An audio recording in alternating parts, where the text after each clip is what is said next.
പറയാൻ പോകുന്നത് പച്ചക്കറി പൊടിക്കുന്നതിനെക്കുറിച്ചും അവ ഉണക്കി സൂക്ഷിക്കുന്നതിനെക്കുറിച്ചും. ഇന്ത്യയിൽ 84.57 ടൺ കണക്കിനുള്ള വെജിറ്റബിൾസ് നശിച്ചു പോകുന്നു. ഇത് 50,000 കോടി മുതൽ 60,000 കോടി വരെ ഇന്ത്യക്ക് വാർഷിക വരുമാനം നഷ്ടമാക്കുന്നു. ഇതിന് പരിഹാരം എന്നാണ് ഞങ്ങൾ പച്ചക്കറികൾ പൊടിക്കാനും അവ ഉണക്കി സൂക്ഷിക്കാനുമായ ഒരു തീരുമാനമെടുത്തു. പച്ചക്കറികൾ പൊടിക്കാനായി നമുക്ക് ഡീഹൈഡ്രേറ്റർ ഉപയോഗിക്കാം.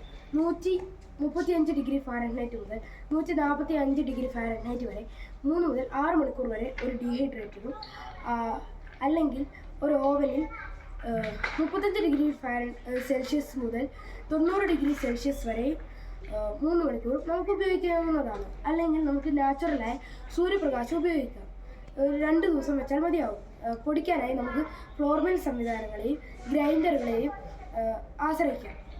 ഇതിൽ പ്രധാനമായി ഉപയോഗിക്കുന്നത് കിഴങ്ങ് വർഗ്ഗങ്ങളാണ്.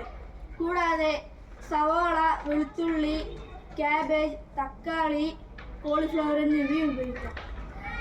ഇങ്ങനെയുള്ള പച്ചക്കറികൾ പൊടിച്ചതിന് ശേഷം ഇവയുടെ വൈറ്റമിൻസ് ലോസ് ആവാതിരിക്കാനായി നമുക്ക് എയർ ടൈറ്റ് ആയിട്ടുള്ള കണ്ടെയ്നറുകളിൽ അടച്ച് സൂക്ഷിക്കാവുന്നതാണ്. റെഫ്രിജറേറ്ററുകളിൽ സൂക്ഷിക്കാവുന്നതാണ്.